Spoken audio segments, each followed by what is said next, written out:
पहले उदयपुर से आ रही बड़ी खबर की। रिहायशी इलाके में घुसा पैंथर, ट्रैंकुलाइज कर लिया गया।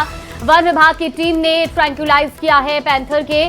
ट्रैंकुलाइज होने के बाद लोगों ने राहत की सांस ली। ये बड़ी खबर आपको बता रहे हैं उदयपुर से, जहां रिहायशी इलाके में घुसा पैंथर ट्रैंकुलाइज कर लिया गया। कड़ी मशक्कत के बाद वन विभाग की टीम ने पैंथर को ट्रैंकुलाइज किया है और देखिए उस दौरान की आपको तस्वीरें भी दिखा रहे हैं। ट्रैंकुलाइज करने के बाद पैंथर को पिंजरे में कैद किया गया है और अब लोगों ने भी राहत की सांस ली है। कुछ तस्वीरें सामने आई हैं पैंथर को ट्रैप करने के बाद की, वो भी आपको दिखा रहे हैं। तो उदयपुर के कृष्णपुरा इलाके में ये पैंथर घुसा था, जिसको लगातार पकड़ने और ट्रैंकुलाइज करने के प्रयास जारी थे और आखिरकार वन विभाग की टीम को सफलता मिली और टीम ने पैंथर को ट्रैंकुलाइज देखिए लेपर्ड को ट्रैंकुलाइज कर लिया गया है और ट्रैंकुलाइज करने के बाद में लेपर्ड को यहाँ पिंजरे में बंद कर लिया गया। इसी घर के अंदर लेपर्ड मौजूद था, जहाँ से लेपर्ड को लेकर निकले और अभी इस घर के अंदर से लेपर्ड को लेकर निकले। आप घर के अंदर ऊपर थे क्या?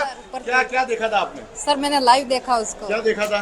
ऊपर से नीचे तक आते हुए। मुझे बताइए किस जगह था, एक बार आके बताइए एक बार। देखिए हम ग्राउंड जीरो पर जाएंगे, जिस जगह लेपर्ड मौजूद था, जिस जगह इसको ट्रैंकुलाइज किया गया, घर के अंदर जो मौजूद थे उनके साथ में हम अंदर जा रहे हैं और वो बताएंगे। देखिए ये सीढ़ियां थी और ये सीढ़ियां जहां पर मौजूद था लेपर्ड, ये जो महिला है ये घर के अंदर उस समय मौजूद थी, जो छत पर मौजूद थे। और देखिए ये बिल्कुल ये वो जगह जिस जगह लेपर्ड को ट्रैंकुलाइज किया गया, ये वो जगह। क्या था यहाँ पे, किस तरह ट्रैंकुलाइज किया गया? वो सर है वैसे ही उसको घायल कर दिया, फिर थोड़ी देर में वो लेके निकल गए। कोई खिड़की में छेद वगैरह? ये करना पड़ा। ये देखिए ये ट्रैंकुलाइज करने के लिए यहाँ पर छेद किया गया। फिर लेपर्ड का जब मूवमेंट ऊपर की तरफ हुआ, उसके बाद में लेपर्ड ऊपर आया और यहाँ पर छेद करने के बाद में ट्रैंकुलाइज गन से हमला किया गया, वो जो शूट किया गया और फिर लेपर्ड ट्रैंकुलाइज हुआ। कितना दहशत का माहौल था आपके लिए? सर 2 घंटे हमने डर में ही निकाले। अच्छा, कितने लोग थे आप अंदर? सर हम 2-3 लोग ही थे और ग्राउंड फ्लोर पे कोई भी नहीं था? दूसरा नहीं था, मैं ही थी यहाँ पे मौजूद। आपने सबसे पहले आपने देखा था क्या यहाँ पे? हाँ देखा था। ये दरवाजा बंद था? हाँ दरवाजा हमने बंद किया, बाद में बंद किया जैसे ही वो अंदर आया उसके बाद। अच्छा हाँ बिल्कुल। देखिए ये वो जगह ग्राउंड जीरो जिस जगह लेपर्ड को रेस्क्यू किया गया और यहीं पर लेपर्ड बंद था। ये जो महिला जिनसे हमने अभी बात की ये यहाँ मौजूद थी और आप नीचे का माहौल देखिए। ये वही घर जहाँ हम छत पर पहली मंजिल पर खड़े हैं और चारों ओर अभी लोगों की जो भीड़ है वो देखी जा रही है। एक बड़ी राहत की सांस लोगों ने यहाँ पर ली है, क्योंकि लोगों के लिए ये एक डर का माहौल यहाँ बन चुका था। फिलहाल राहत की सांस ली है क्योंकि वन विभाग की टीम ने सकुशल लेपर्ड को बहुत सुरक्षित तरीके से रेस्क्यू किया है और इसी घर की सीढ़ियों का दरवाजा इन लेडी द्वारा बंद कर दिया गया था जो अंदर थी। इनके लिए बेहद दहशत का माहौल था और फिलहाल आप देखिए कि जो जिस जगह सबसे पहले हमने वो जगह बताई जिस जगह लेपर्ड को रेस्क्यू किया और इसी जगह पर लेपर्ड को रेस्क्यू किया गया था, ये वही जगह है जहां पर लेपर्ड को रेस्क्यू किया गया। और अब ये देखिए लोग यहाँ पर लगातार पहुंच रहे हैं उस जगह को देखने के लिए जहाँ पर लेपर्ड बनता है। बिल्कुल सकड़ी सीढ़ियां हैं जिस जगह लेपर्ड यहाँ पे था, इन्हीं सीढ़ियों पर लेपर्ड था। क्या रहते हो? आपने क्या देखा था? मैंने सुबह 5 बजे मैं यहाँ घुमा, कुछ नहीं देखा मैंने और 5 बजे से बैठा इधर।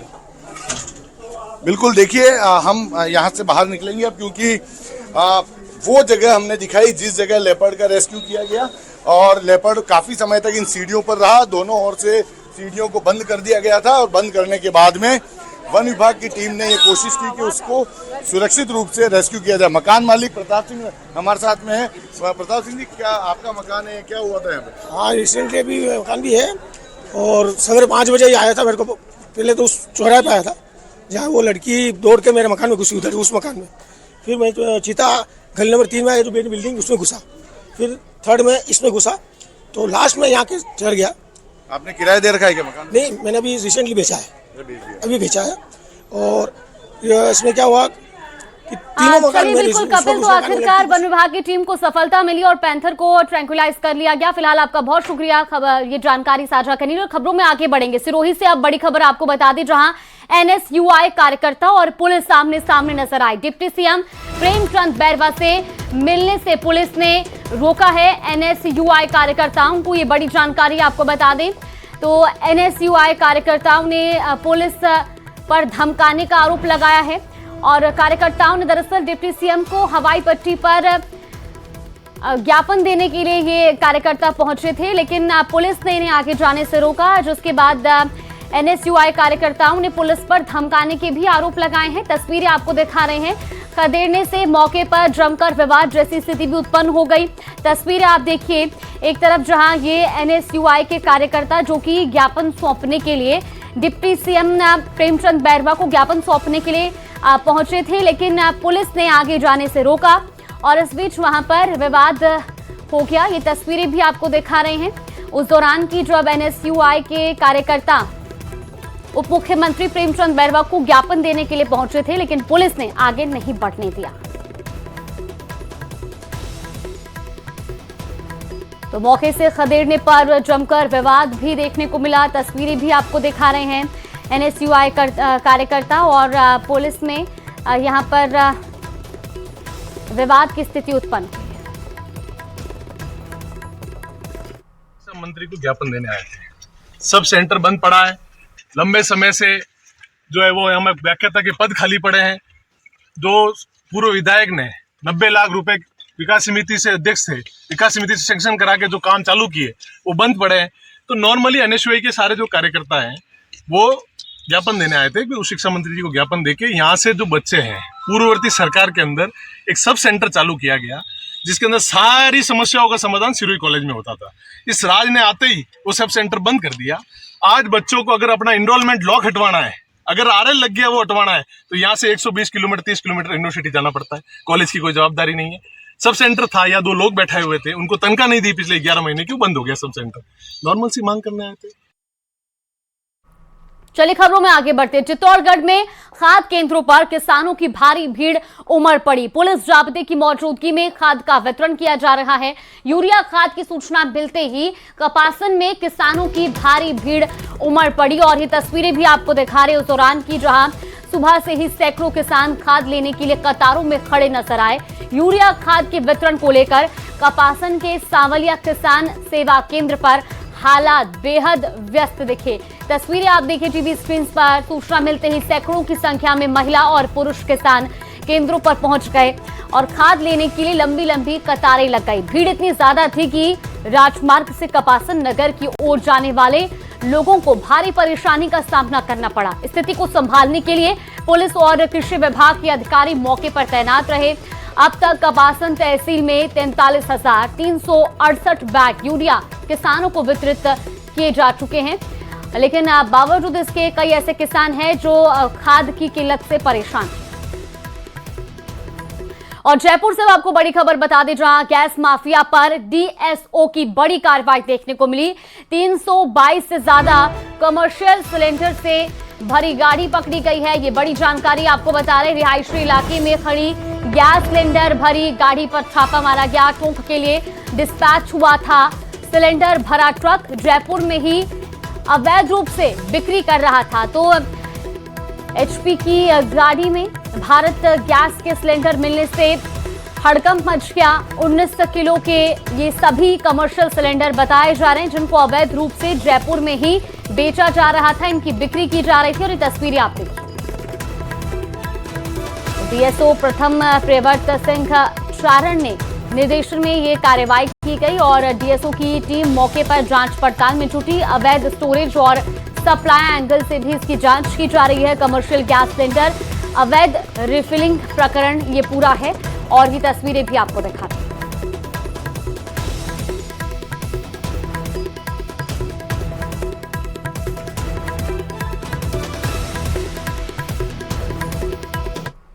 और रुक लेते अगली बड़ी खबर का। राजस्थान हाईकोर्ट से जुड़ी अहम खबर सामने आ रही। रीट 2021 पेपर लीक से जुड़े मामले में सुनवाई।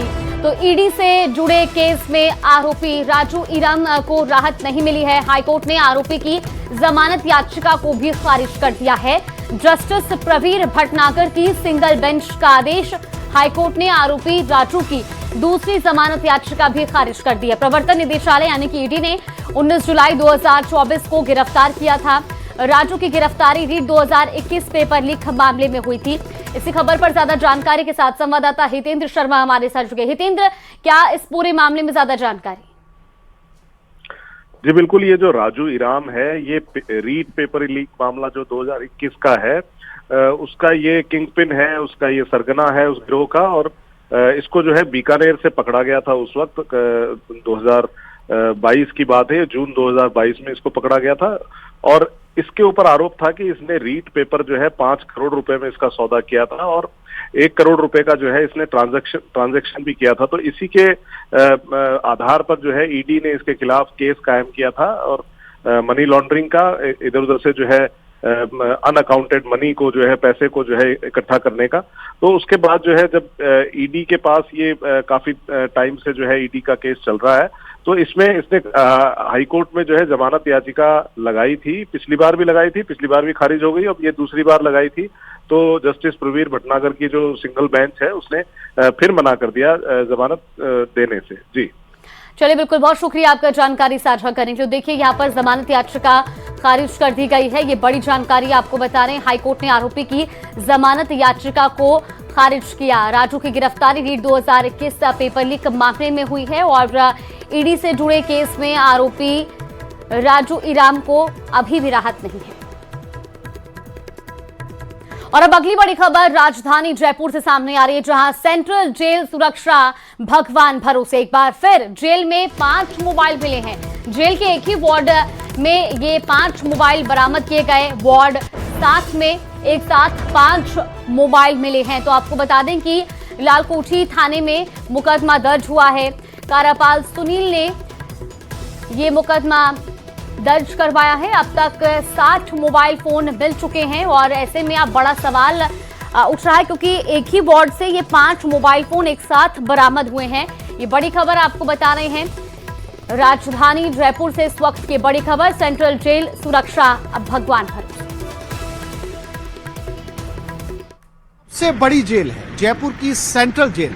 इसे सबसे सुरक्षित जेल माना जाता है पूरे प्रदेश में। मैं आपको पीछे की कुछ तस्वीरें दिखाना चाहता हूं। आप देख सकते हैं ये सेंट्रल जेल है और ये जेल इसलिए सुर्खियों में रहती है पूरे प्रदेश भर के अंदर कि यहां पर आए दिन कैदियों के पास में मोबाइल मिलने का मामला सामने आता रहता है। और आज उस समय हद हो गई जब एक साथ 5 मोबाइल एक बैरक में मिले। और अब तक पिछले कुछ दिनों के मोबाइल्स को काउंट किया जाए तो इन मोबाइल्स की संख्या 60 तक पहुंच चुकी है। आप अंदाजा लगा सकते हैं कि बिना मिली भगत के एक जेल के अंदर अब तक क्या 60 मोबाइल पहुंचाए जा सकते हैं। लेकिन जांच के नाम पर सिर्फ एक एफआईआर करवाई जाती है, वो भी लालकोठी थाने के अंदर। आज तक ये पता नहीं चल पाया है कि जेल के अंदर ये मोबाइल पहुंचते कैसे हैं। इस जेल के अंदर हाई प्रोफाइल और खूंखार कैदी बंदी है। अब ऐसे में आप अंदाजा लगा सकते हैं कि इस जेल के अंदर आए दिन मोबाइल मिलने का सिलसिला और जांच के नाम पर किसी तरह की कोई कार्रवाई अब तक नहीं की गई है। कैमरामैन अविनाश के साथ आसिफ खान, न्यूज़ 18 जयपुर।